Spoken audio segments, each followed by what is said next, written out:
Sa mapagpalang umaga po sa ating lahat at nais ko po na iyahan ng bawat isa natin kung buksan ang ating mga Biblia in the book of 1 Corinthians verse 16 chapter 16 I should say verse 13. So 1 Corinthians chapter 16 verse 13. So sabi po ng salita ng Diyos in the book of Corinthians, chapter 16, verse 13. Babasahin ko po sa Ingles at saka sa Tagalog. Sabi niya, be alert, stand firm in the faith, be brave, and be strong. Sa Tagalog, maging handa kayo at magpakatatag sa inyong pananampalataya. Maging matapang kayo at magpakatibay. At kung itutuloy po natin in verse 14, at sabi niya po doon, at ang lahat ng ginagawa ninyo ay gawin ninyo ng may pagmamahal. Amen. Ako po ay naniniwala na lahat po tayo dito ay maaaring mag-agree sa bagay na ito, na kung saan napakarami pong mga Kristiyano sa panahon na ito na unti-unti, kung hindi man mabilisan, ay unti-unti na nawawala ang kanilang matinding pagsidhing pag-ibig. Tama ba yung Tagalog ko? Pagsidhing? O yung marugdog na pag-ibig nila sa Diyos. O kaya naman nawawala yung kanilang pananampalataya sa ating Panginoon sa kadahilanan po na napakaraming mga nangyayari hindi lamang po sa mundo, kundi sa kanila mga personal na buhay. Kaya naman po binalaan po tayo na tayo po ay laging laging handa, laging alerto, na lagi po tayong magpakatatag upang sa gayon hindi po mawala o hindi po tayo bumitaw sa ating paglakad na kasama po ang ating Panginoong Jesucristo. And so, sa bawat pagkakataon, sa bawat araw na lumilipas, kung ating pong susuriin ang ating mga sarili, maaaring tayo po noon ay talagang kumbaga sa hawak po, yung nakahawak tayo na matindi sa Panginoon, at sa tindi ng ating paghawak sa ating pag-ibig, sa ating pananampalataya sa Diyos, noon po ay hindi tayo mapigilan sa lahat ng mga bagay na gusto natin gawin sa Diyos, sapagkat napakatindi, umaapaw, naglalagablab ang ating pag-ibig para sa Kanya. At alam niyo po kung bakit ito nawawala? Hindi dahil nawala ang pag-ibig ng Diyos sa atin. Hindi dahil nawala ang Kanyang biyaya sa atin. Kaya po tayo unti-unting nawawala ang matindi nating pag-ibig sa Diyos. It's because we lose our solid grip in our faith and in our Christian life. We lose it. Okay? Or we simply do not have that solid grip. So dalawa ng bagay po yun. Maaring nawawala yung dating matindi mong paghawak sa iyong pananampalataya o sadya na wala pala tayo talagang matinding paghawak doon sa sinimulan ng Diyos sa ating mga buhay. Alam niyo po, ang ating Kristiyanong pamumuhay, our Christian life is like climbing on a mountain. Nakita na po kayo ng isang tao, lalo na doon sa rock climbing, di ba po? Cliff by cliff sila na lumilipat, okay? Na umaakyat, I should say, sa isang bundok o sa isang malaking bato para makaakyat doon sa gusto nilang akyatin. At kapag ikaw ay pag nalus mo yung grip mo na yon, for sure, malalaglag ka. Hindi lamang sa isang sa mababa, kundi doon sa pinaka ilalim o kaya sa pinaka mababang parte ng bundok o ng batong iyon. Amen? So that is actually our Christian life is like. Na kumbaga, kailangan po natin hawakan ng matindi ang ating pananampalataya sa Diyos. At huwag po natin itong hahayaan na mawala. Kumbaga, parang dito po sa mikropono na hawak ko. Kailangan hawakan ko ito ng mabuti. Pwede ko naman siyang hawakan ng dalawa lamang na daliri, pero madali itong sigurong isnal sa akin, agawin sa akin. Pero kapag ito ay hinawakan ko ng matindi, okay, ito po ay hindi basta-basta pwedeng mahulog o maagaw sa akin. Amen? So that is just an illustration. So sa ating paghawak sa mikropono ito, katulad po ng ating mga pananampalataya, kailangan po na ito ay hawakan natin ng matindi. At sa aking paghawak sa mikropono ito, kailangan ko po ng aking palad at ang aking mga daliri. Pwede ko naman siyang hawakan lang ng ating mga daliri. Kahit lima pa. Pero mas matindi ang aking paghawak, o mas mahigpit, I should say, ang aking paghawak kapag ito ay hahawakan ng aking palad at ng aking mga daliri. Hello po. So ito po ay isa lamang itong ilustrasyon. Alam niyo po bilang isang teacher, madalas po sa mga teacher kasi talaga, bibigay kami ng mga illustration, analogies, ano po mga ilustrasyon upang sa gayon maintindihan ng mga estudyante yung aming pong sinasabi. Subalit alam niyo po, di ba, naituro ko po sa inyo ng nakaraan, the greatest teacher is Jesus. Amen. At ang Diyos una sa lahat. Hindi po ba? Gumagamit siya ng mga illustrations, parables, para lamang po ipaliwanag kung ano po ang gusto niya matutunan ng bawat isa sa atin. Hello, Christians. So, napakahalaga po na gayon din po ang kailangan po natin gawin sa ating mga pananampalataya.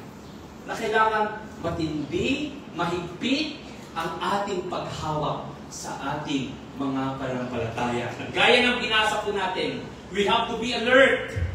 We have to stand firm.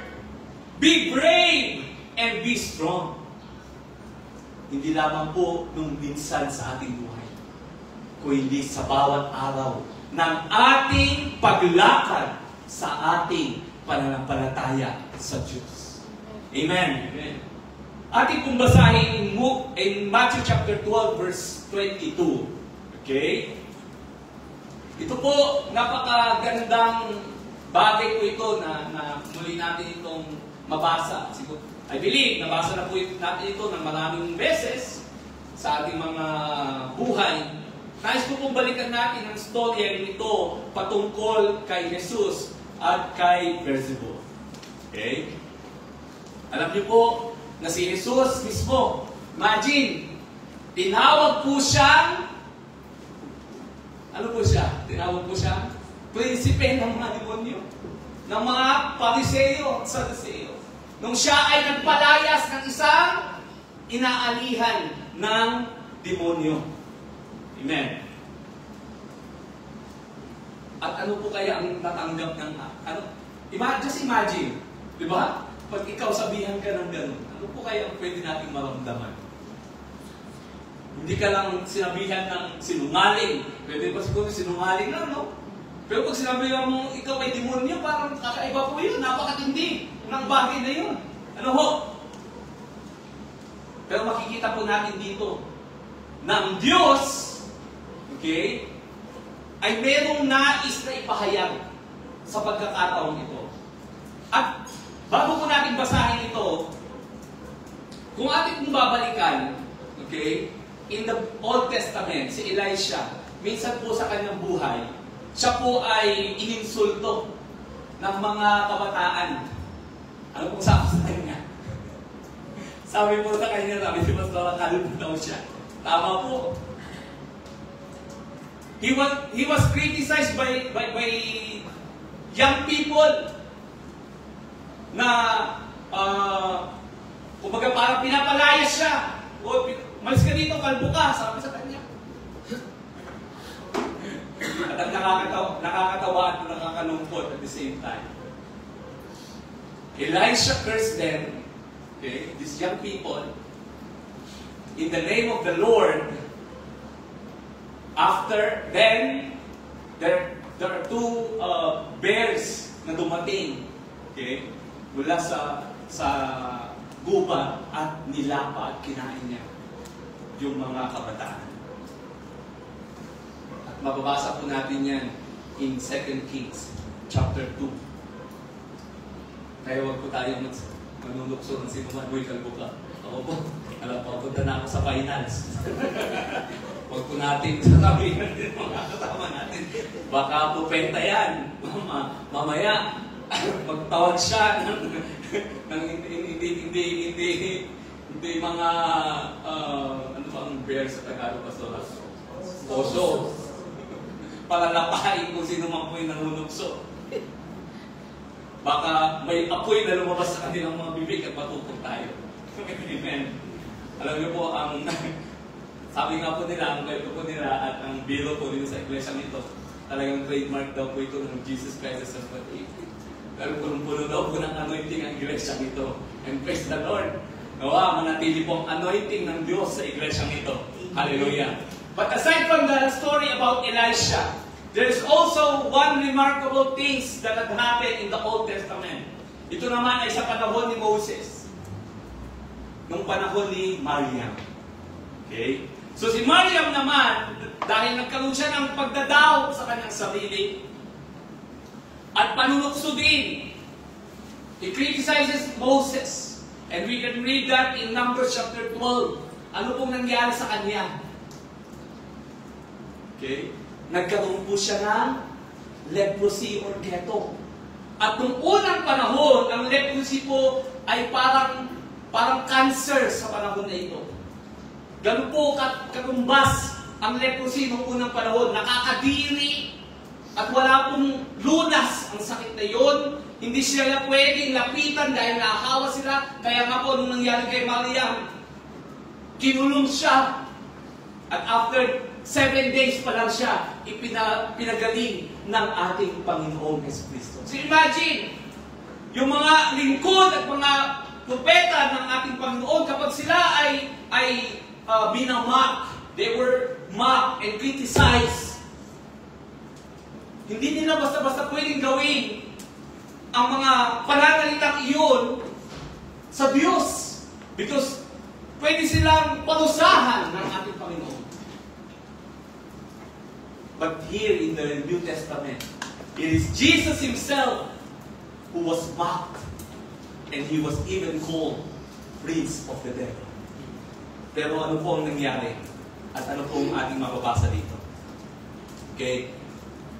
Sabi niya po in Matthew chapter 12, verse 22, at babasahin po sa English. Then they brought him a demon-possessed man who was blind and mute. And Jesus healed him. Kaya naman po, alam niyo, may mga tao na ang kanilang pagkapipi, ang kanilang pagkabulag ay dahil sa spirito ng demonyo na nagpo-possess sa kanila. That's why there is a power in the name of Jesus when we cast out the demons. People will be delivered. Kaya nga po lagi po namin sinasabi sa inyo ito, we pray, we continuously pray for one another. Dahil alam niyo po, mayroong nangyayari. Kapag tayo po ay nananalangin, tayo po ay nagpapalayas ng demonyo sa pangalan ng ating Jesucristo. Baka itong mga tao ito, hindi sila hindi lang ang kanilang pagkabulag o ang kanilang kapansanan ay hindi dahil sa ano pa mang bagay, kundi dahil sa kagagawan ng demonyo. At kapag ginawa po natin ito ng may pananampalataya at kapangyarihan sa pangalan ng ating Paiso Kristo, they can be healed. Amen. At marami na po tayong stories na pwede nating ipatotoo sa bagay na ito. Napakarami na pong nangyari sa mga nakaraan. Okay. Na kung saan, sa pangalan ng ating Paiso Kristo, ang mga tao ito na ating pinapanalangin ay nakakalaya, napapagaling, nagkakaroon ng isang panibagong pakikipagtampo sa ating Panginoong Hesus Kristo. Amen. And as we continue in verse 22, so that he could not both talk and see. Verse 23, all the people were astonished and said, could this be the son of David? Siyempre, napapaligiran siya ng maraming mga tao. Namamangha sila sa nagagawa ng ating Panginoon Kristo. And verse 24, but when the Pharisees heard this, they said, it is only by Beelzebul, the prince of demons, that this fellow drives out demons. So in verse 25, sabi niya, Jesus knew their thoughts and said to them, every kingdom divided against itself will be ruined. And every city or household divided against itself will not stand. And verse 26, if Satan drives out Satan, he is divided against himself. How then can this kingdom stand? Amen. At kung titignan natin dito sa mga verses na sumunod, sinasabi ng ating Paiso Kristo na hindi ito pwedeng gawin ng isang demonyo para sa kanyang kaharian. Amen. Now, we jump in verse 32. Ang sabi ng ating Panginoon, anyone who speak a word against the Son of Man will be forgiven, but anyone who speaks against the Holy Spirit will not be forgiven, either in the age or in the age to come. Pag tayo po ay kinikriticize, if somebody will mock you and name you with something na napaka-personal, napakasama, ano kaya lalabas sa ating bibig? Lalabas po ba sa ating bibig ang kamatayan? Gaya ng nangyari po doon sa panahon ni Elisha? O lalabas kaya sa ating bibig ang pagmumura? O i-curse din po ba natin yung taong yun na nagpahayag sa atin ng masama? Ano po kaya ang lalabas sa atin? Dahil sa ating Panginoon, nung siya ay sinabihan ng ganito, isa lang po ang lumabas sa kanya. Ano po? Forgiveness. Forgiveness. Ulitin ko, ano sabi niya in verse 32, mapapasa natin dito, anyone who speak a word against the Son of Man will be forgiven. Hallelujah. Kaya nga po, napakahalaga ng forgiveness. When people name you or mock you or criticize you, what would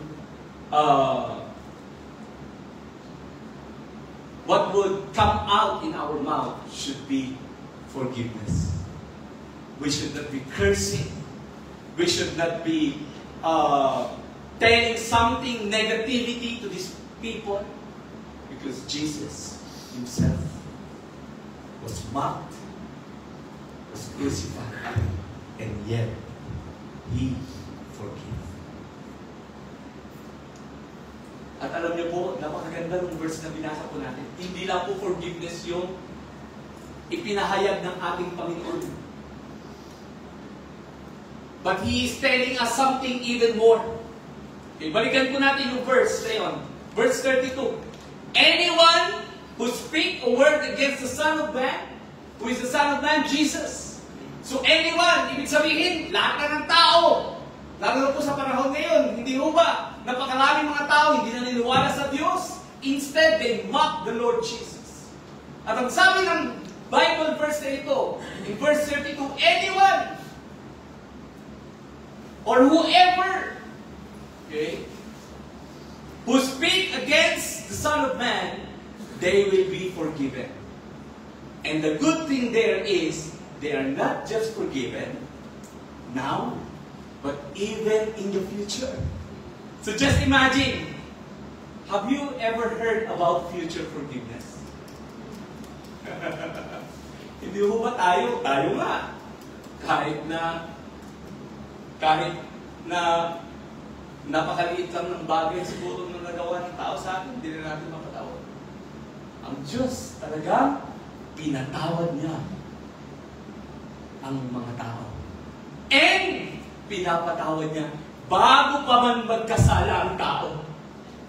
That's how Jesus loves us so much. He has that future forgiveness. Okay? Sabi niya po nung sa binasa natin,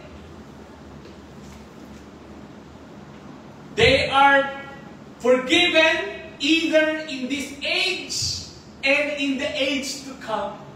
Hindi ka pa nakakagawa ng masama sa Diyos o hindi ka pa hindi ka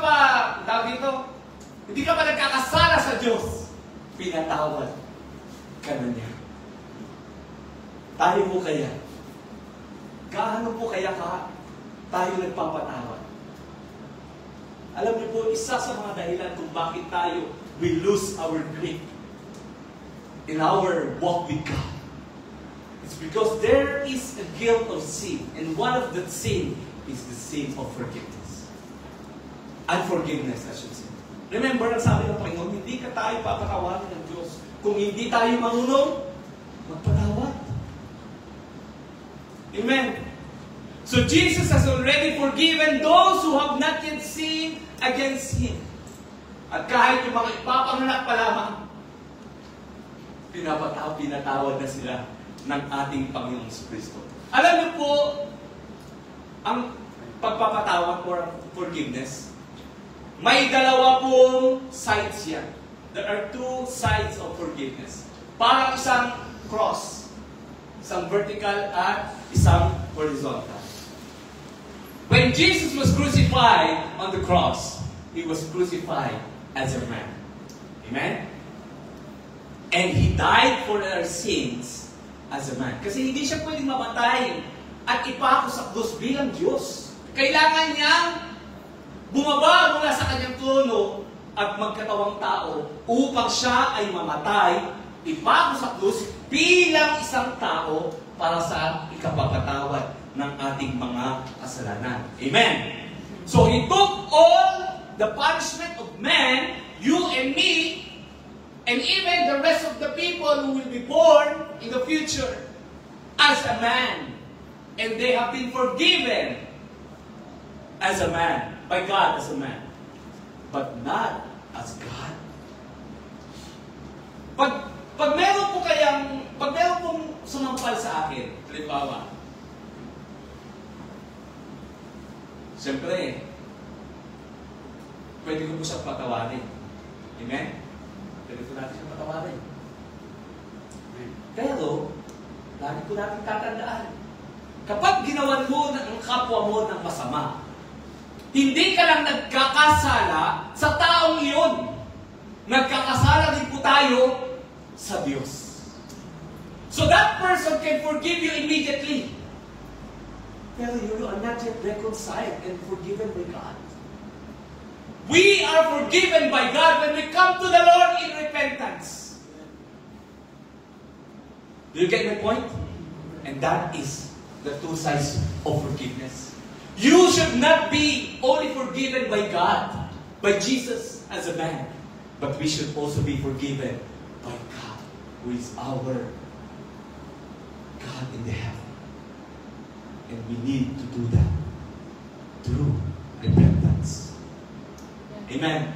Kailangan natin lumapit sa Diyos at tayo po ay magsisi sa ating mga kasalanan. But Jesus, sabi ko nga po sa inyo, has a future forgiveness. Alam niyo po, napakahalaga na tayo din po magkaroon din po tayo ng isang ganitong klaseng puso, gaya ng puso ng ating Panginoon Kristo. Ano po yung puso niyo?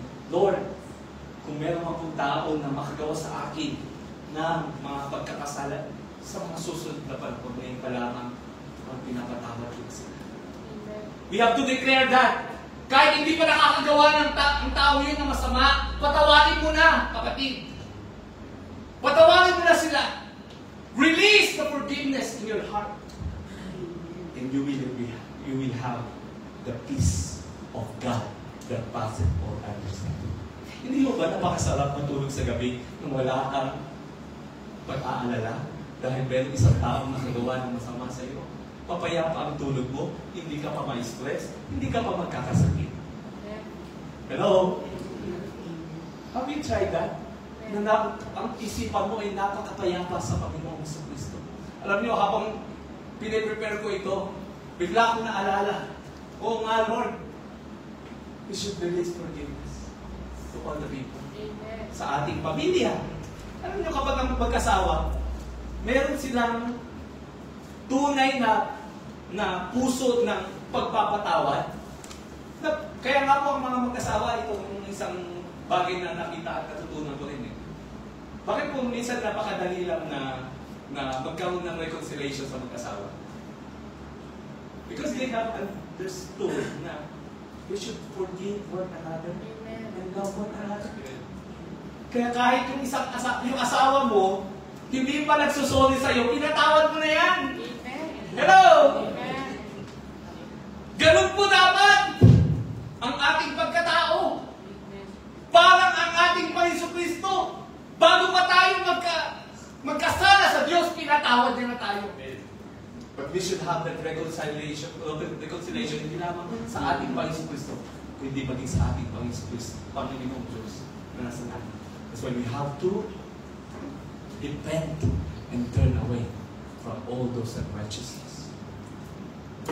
Di ba po, pag malinis ang ating konsensya at malinis ang ating isipan, di mo ba tulog na tulog ka? Pero pag yung asawa mong isa, hindi ka na mapatawad. Hindi ka makatulog, hindi ka na makausap, hindi ka na mamatabihan. You are outside the kulambo, sabi nga nila. Hindi ka mapakali. Amen. Amen! But let's release the forgiveness. Upang sa gayon, dadaloy ang kapayapaan ng ating Panginoon Kristo sa ating mga buhay. Hello? Let's ask the Lord, Lord, I forgive all of those people na nakagawa ng masama sa akin. Gaano man ito kaliit, kalaki, O God, pinagtaksilan niya man ako. Ginawa ko siya ng mabuti, Lord, and yet, ganito ang ginawa niya, Lord, I release forgiveness. Because you are the God who forgive me. Who forgive us from all our sins and trespasses. Hindi pa man po namin nagagawa, Lord, pinatawag na kami. That is the goodness of God. Hindi mo ba? Tayo, kailangan mo humingi ang tao ng patawad bago mo patawarin. Amen. At minsan pa ka, humingi na ng tawad, hindi mo pa mapatawad. Pero thank God. Jesus is amazing God. That's why we have to walk how Jesus walked. We have to live as Jesus lived. He is our great model of this life. Sino po bang gabiyahin natin? Hindi ang mga pastor dito, nagkakasala, may mga pagkukulang din. Let's look unto the Lord. He is the author and finisher of our faith. We are not saying this dahil ini-excuse namin ang aming mga sarili. We are saying this. Gaya ng na-preach ko nung Sunday kung sa Canada, sabi ni Apostol Pablo, follow me as I follow Christ. Bakit po sinabi ni Apostol Pablo yun? Follow me as I follow Christ. Hindi dahil righteous siya. Ano sabi nga ni Apostol Pablo? Hindi dahil sa nakamit ko na. Pero he is not giving any excuses. We should not give any excuses. I am not giving an excuse para sabihin sa inyo na tumingin lang kayo kay Kristo at huwag sa amin. At gayon din po sa inyo. Huwag niyo sabihin sa asawa ninyo, huwag mo kasi akong tinignan, tao lang ako. Huwag mo kasi sasabihin yan, alam mo, marupok lang ako. No! We should also live as those who first follow our Lord Jesus. Na kung saan, ang sabi ng ating Panginoon, ganito ang aking pamumuhay, sundan niyo ako, sabi ng ating Panginoon. At gayon nga, sabi ng Apostol Pablo, follow me as I follow Christ. Dahil ang tanging magagawa lang po natin ay manatili sa pananampalatayang ito na may pagtatapat. Kung ikaw man ay magkasala, return back to the Lord Jesus immediately. Do not wait! Napaluin pa tayo ng Diyos bago tayo bumalik sa pag-ibig ng ating Panginoon. Amen. That's why we have to serve as an example sa lahat ng pagkakataon sa ating mga buhay.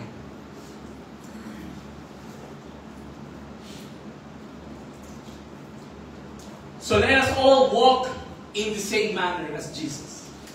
It is a wonderful life to live in forgiveness. I'm telling you. Napaka sarap. Alam niyo po, napakarami ng pagkakataon sa aking buhay. Minsan, kahit po sa opisina, sa trabaho, nakakagawa ng hindi maganda, nagsasalita ng mga tao laban sa iyo, kung minsan kahit na walang katotohanan. Maraming beses na po rin niya nangyari sa akin. So, alam niyo, nagpapasalamat ako sa Panginoon. Because I do not carry this load. Those are all burden. Na kapag kinimkim mo sa sarili mo, lalo na kapag hindi ito totoo, you will end up pleasing them instead of pleasing God. Kaya nga sabi ko, nagpapasalamat ako. Halimbawa sa mga tao na nakakasalumuhan natin. There are so many instances in my life kung saan nakakagawa ng tao ng masama, kahit hindi totoo, i-accuse ka nila, kahit hindi mo ginawa. Pero sabi ko, Lord, alam mo naman yung puso ko. Hindi ko yung ginawa. That's why when I face them, I can speak to them.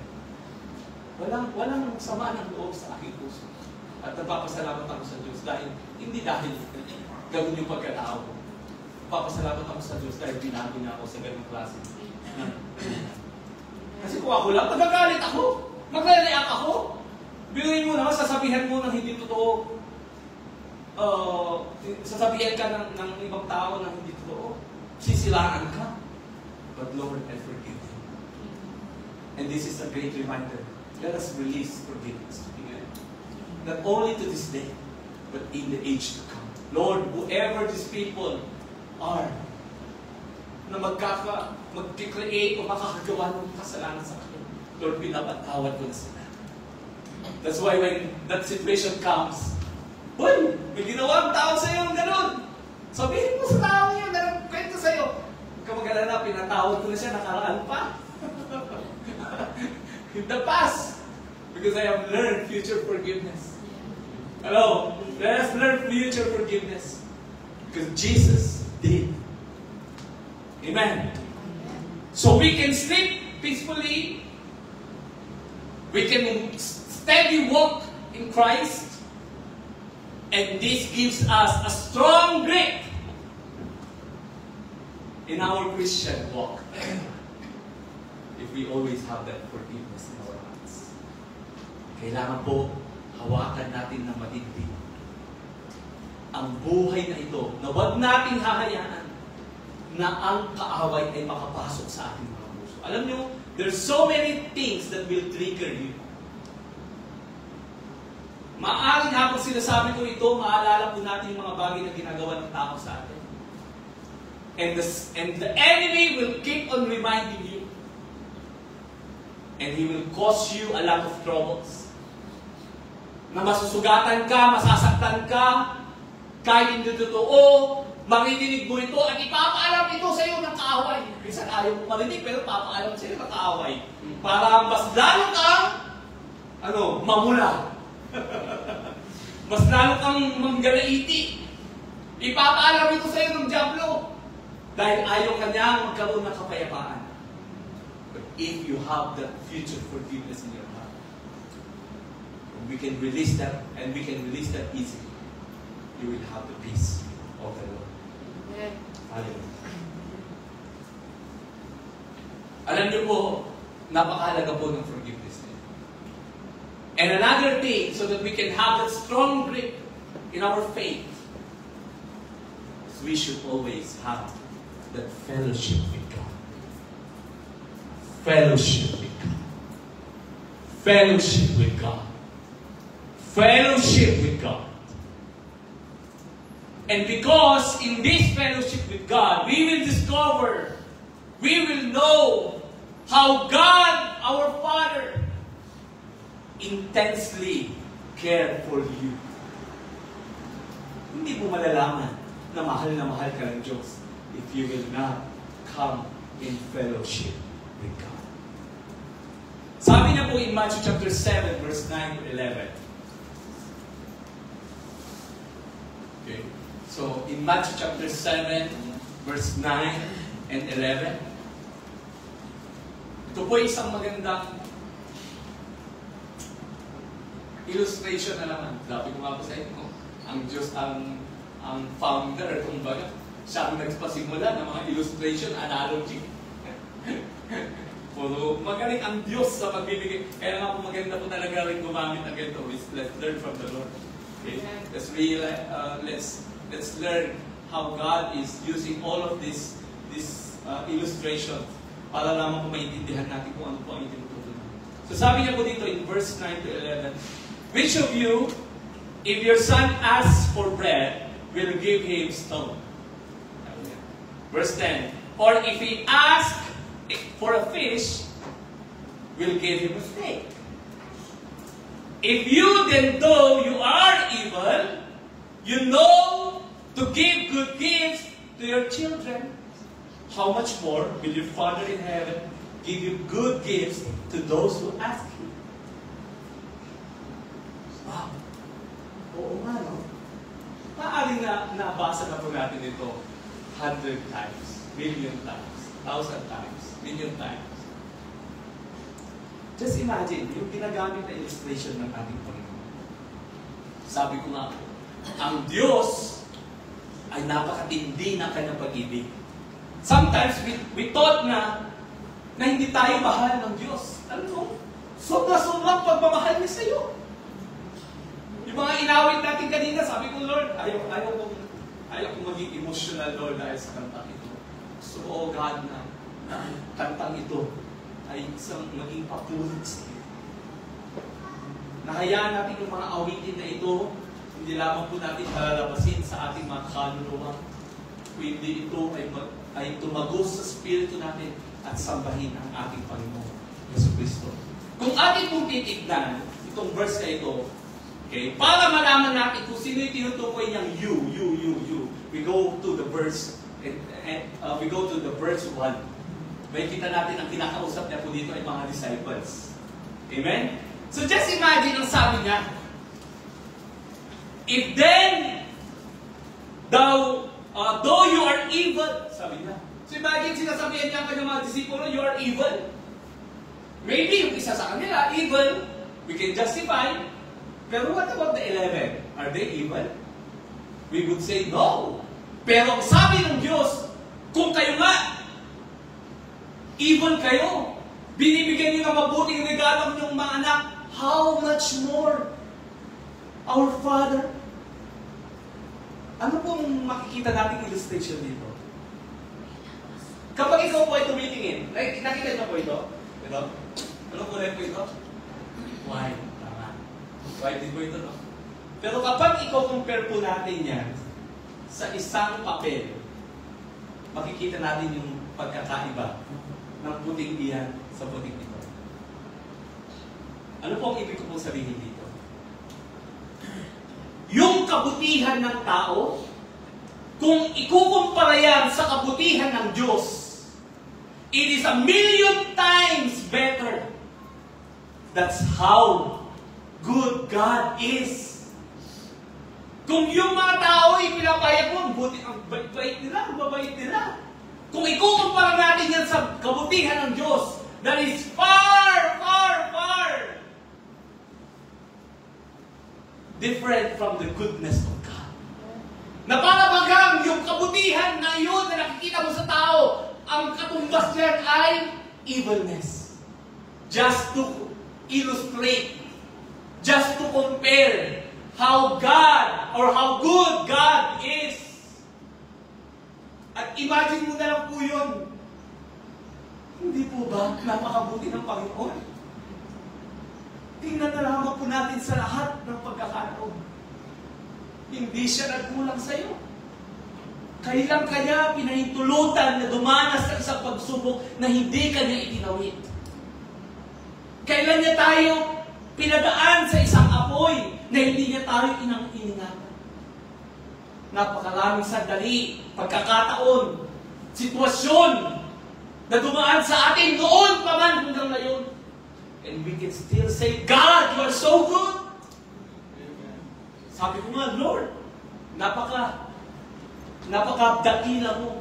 Kulang yung mga salita na pwede natin gamitin para lang sabihin natin ang kabutihan ng Diyos. If we truly see the goodness of God in our life, alam ko na ang makikita na lamang natin ay yung ating kawalan sa Kanya. Siya ang mabuti sa lahat. And that is how our Father in heaven, how good He is sa ating mga buhay. And by knowing that God is good to you, you will have a strong grip with your walk with God. You will never let go of that faith that you have. Because you know that God is so good. But then again, you will not use this as an excuse to come fall short of the glory of God. But instead, you will persevere. You will continue. You will strive until we finish this race. Amen. So napakahalaga na hawakan po natin ang pananampalataya yun. At sabi ko nga po, kapag lagi po natin naiisip na buti-buti po Panginoon, mas lalo po natin mas lalo pa po tayo magpapakatata. Mas lalo pa po tayo tatayo sa mga salita. At times without God, right? Many times. Isa sa mga tanong natin, at madalas sa mga tanong natin, paano pa ba ako ng Diyos? Meron pa ba ang Espiritu ng Diyos sa akin? Parang hindi ko na siya nararamdaman. Okay? Ano ba? Born again ba talaga ako? Kristyano ba ako? Anak ba ako ng Diyos? Yan yung mga kadalasang tanong ng mga maraming mga Kristiyano. Why? Because many Christians, they live by their feelings. Amen? They live by their feelings. At hindi po dapat tayo nabubuhay sa ating mga pandama. Ang Diyos ay hindi base sa ating pandama. Okay? Kailangan umiyak ka para sabi mo, hinihimo ka ng Diyos. Kailangan may marinig kang boses para masabi mo na may nagsasalita sa iyo at nagsigilang kausap ka ng Panginoon. No! We live not based on our feelings, but we live by faith. Hello, Christians. We live by faith and not by feelings. And so, to increase our faith in God, ano po kailangan natin? Paano ba tayo mag-increase sa faith? Kasi kailangan po ng faith. To increase our faith in God, we must hear the Word of God. And when I say hear the Word of God, hindi pupunta ka dito, makikinig ka lang ng salita ng Diyos sa tuwing araw ng linggo. No. And this is what I mean by fellowship with God. Your daily walk with God matters in building that strong grip, that strong faith. You have to have a commitment to your fellowship with God. Amen? Romans chapter 10, verse 17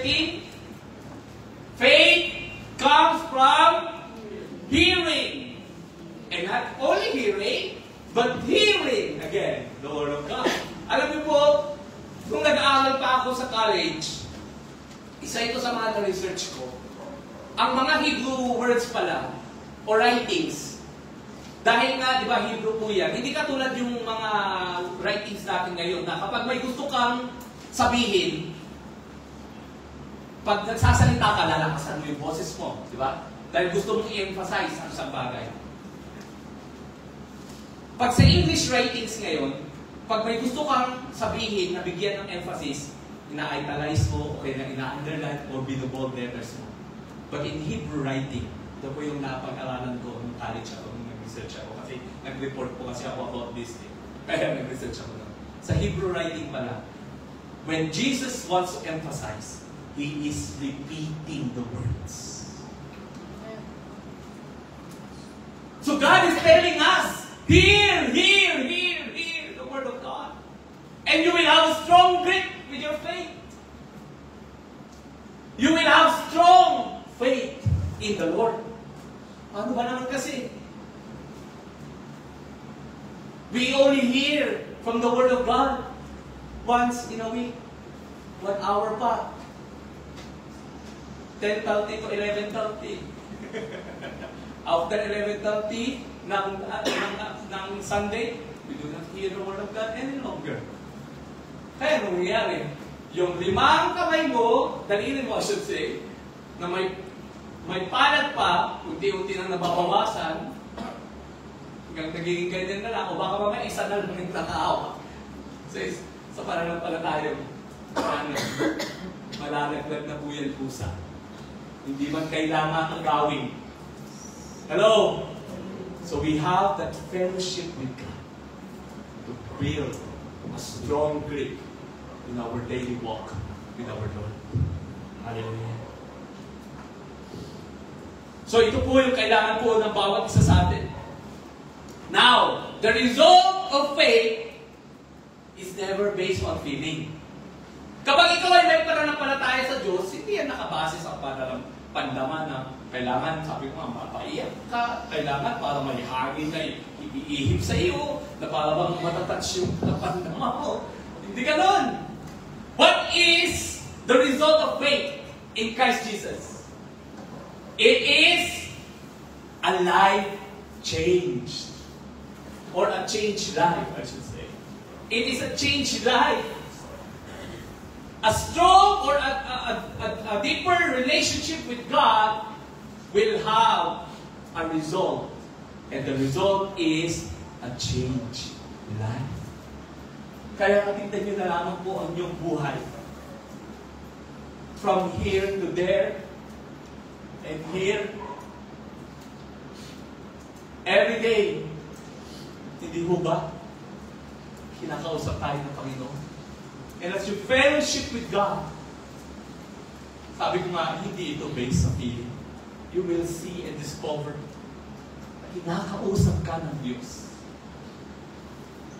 Gusto niya magkaroon siya ng malapit na ugnayan sa iyo. Mahalaga ka sa Kanya. Remember, sabi ko sa inyo kayo na mahal ka niya. Yung pag-ibig niya sa iyo ay wagas.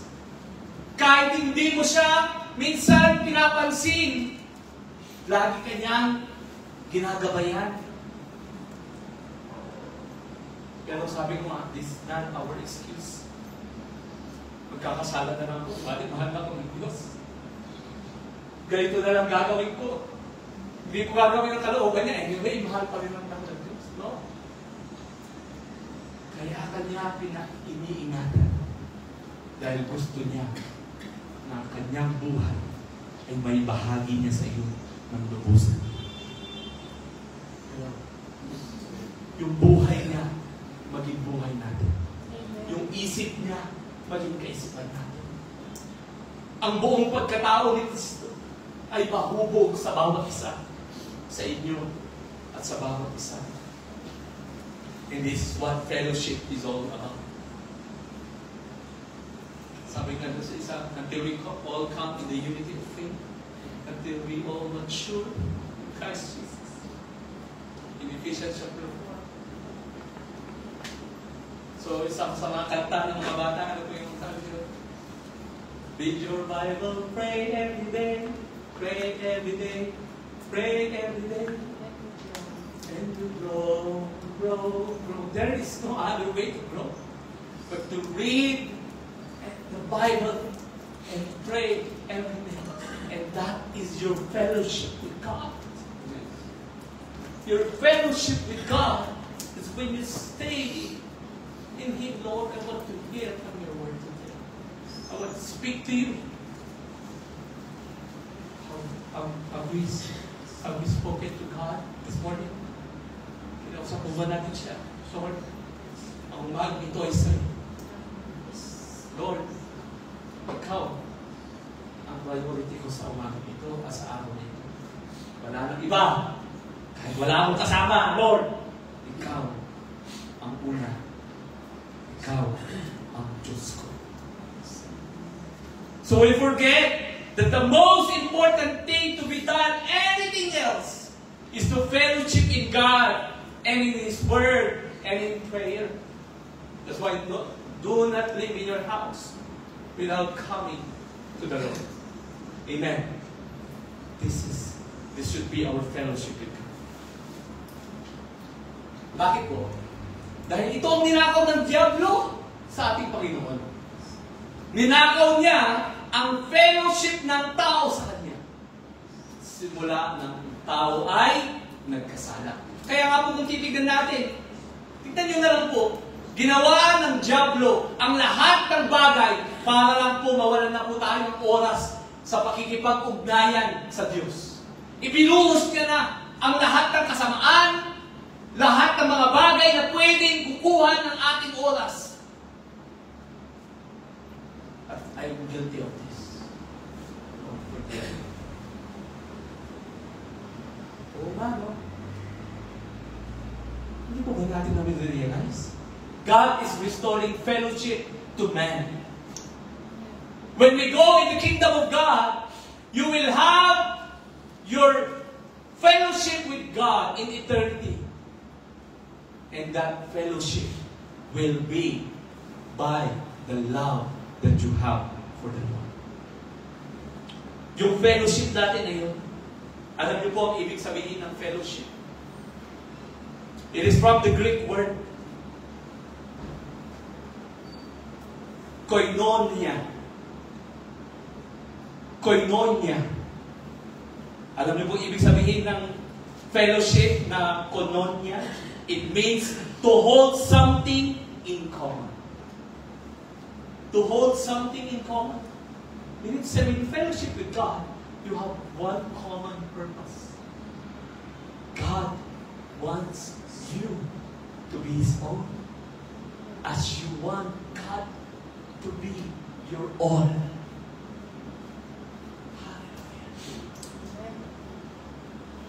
Hindi mo lang gusto malaman ng Diyos. Gusto mo siyang maging buhay. Kasi ang Diyos gusto niyang ibigay lahat ng buhay niya sa iyo.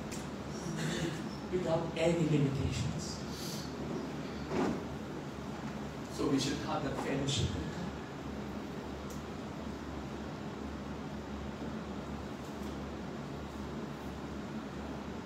So that is one of the most important thing na dapat po natin pahalagahan sa ating pananampalataya. Na ito ay panatiliin natin sa pamamagitan ng ating pakikipag-ugnayan sa Kanya. Hindi lamang po pakikipag-ugnayan sa Kanya. Even here, there is a fellowship. Because one of the fellowship is fellowshipping with the body of the Lord Jesus. At lahat po tayo ay isang katawan ni Kristo. We fellowship with one another to build the body of the Lord Jesus Christ. Kaya nga po, araw-araw, lagi po natin alalahanin, Lord, you want us to be your all. Ang buhay na ito, nais mo hindi lamang po namin maibigay sa iyo, kundi ito ay panahanan mo. Lahat sa aming buhay, ang aming desisyon, plano, ang aming isipan, ang aming mga kagustuhan, lahat ito, Lord, nais mo na ito ay maging sa iyo. At sa bawat araw po ng ating paglakad sa Diyos, ay kailangan po natin panatiliin ang fellowship nito. So fellowship is a relationship. Take note of that. Fellowship is a relationship. Relationship with our God. God the Father, God the Son, and God the Holy Spirit. I repeat, fellowship is a relationship. Your relationship with God.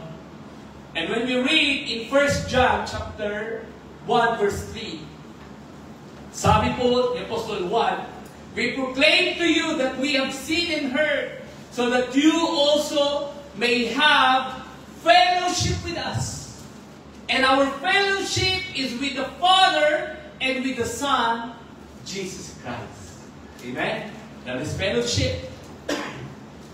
So, with our Father, with our Son Jesus, or with the Son Jesus Christ, the foundation of all Christian fellowship is the relationship between the believers and our God, our Creator. Amen. So, mababasa po natin yan doon sa Bible verse na yun. And in Philippians chapter 2, verse 1 to 2, ang sabi po ng salita ng Diyos, therefore, if you have any encouragement from being united with Christ, if any comfort from His love, and if any common sharing in the Spirit, if any tenderness and compassion, then make my joy complete by being like-minded, having the same love, being one in spirit, and one mind. So that is fellowshipping in God the Father, God the Son, and the Holy Spirit of the Lord.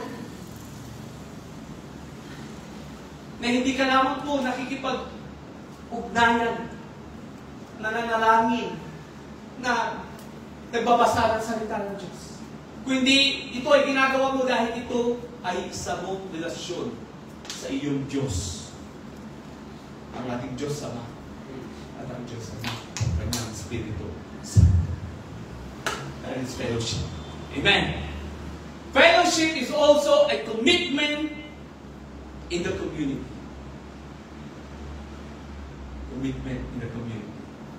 In 1 Corinthians chapter 12, verse 12 to 13, sabi po ng salita ng Diyos, for as one body in one, and had many members, and all the members of one body, being many, are one body, so also is Christ.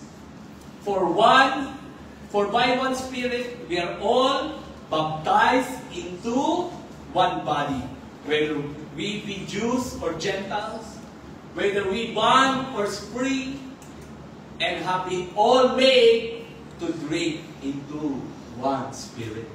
So this speaks about biblical fellowship being our expression with our union with the fellow believers.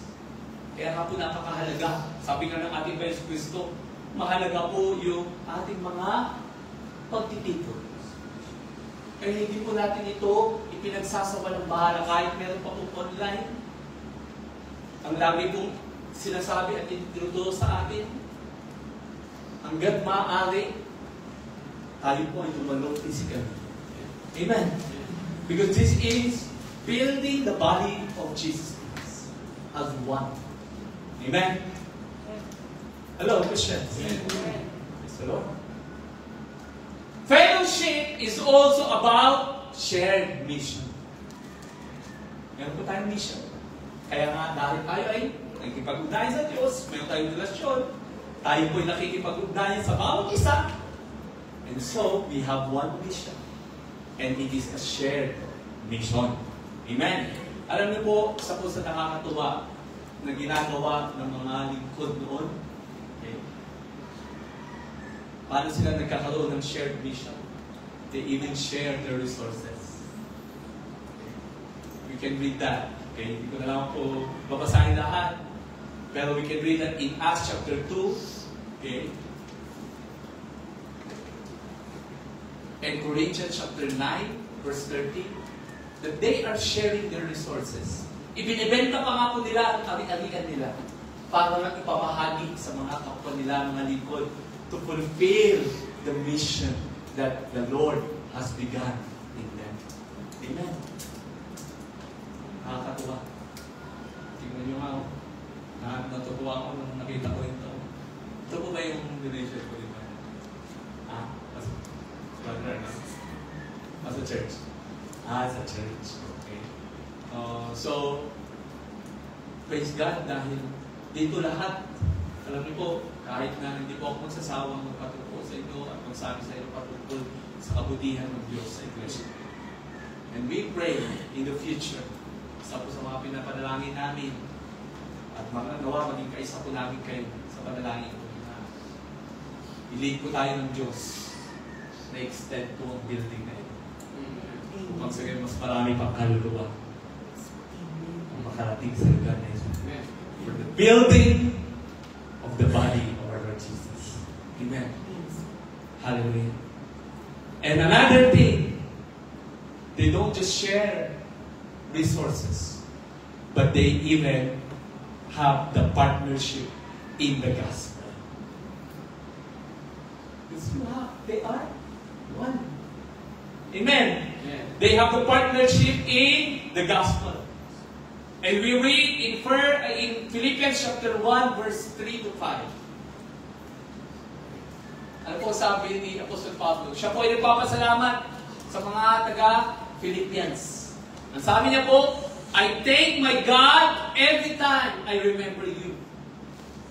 In all my prayers for all of you, I always pray for your joy, or pray with joy, because your partnership in the gospel, from the first day until now, being confident of this, that He who had begun a good work in you will carry it on to completion until the day of Jesus Christ.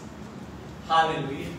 At nawa, ito rin po ang gawin natin, that whatever God has begun in us, He will carry it out through until the coming of the Lord. Nais natin na ang lahat ng ito ay panghawakan natin ng mahigpit sa ating buhay.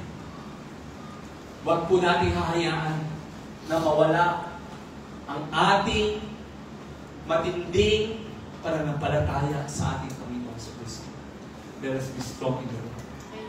Because in due time, He will reward you. He will reward us. Tayong lahat ito ngayon at manalangin. Hallelujah. Thank you, Jesus. We worship You. We give You glory. Salamat, O Diyos. You have loved us so much. Unconditionally. Hallelujah. Jesus. We thank You, Lord. Thank You, Jesus.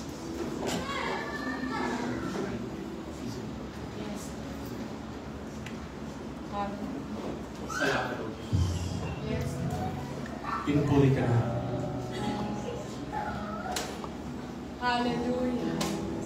Oh, salamat, O Diyos. Napakabuti mo sa aming Panginoon. Hindi mo po kami pinababayaan. Mahal na mahal mo po kami. Sa araw-araw, nakikita namin, Panginoon, ang kadakilaan mo. Lord, today, we want to hold on to that faith that You have begun in us. At hindi po namin hahayaan na ito, O Diyos, ay mawala sa aming mga buhay. Lord, turuan mo po kami na mas lalo pa kami, Panginoon, na magkaroon ng malapit na ugnayan sa iyo. A deeper walk with a deeper faith and a deeper relationship to You. single day, every single night. Hindi po namin hahayaan, Panginoon, na mawala ito sa aming mga buhay. Patawarin mo kami kung minsan nagkukulang kami. Patawarin mo kami, O Diyos, kung minsan nawawalan kami ng aming paghawak sa kung ano ang mga bagay na pinasimulan mo sa aming buhay. Ngayon pa man,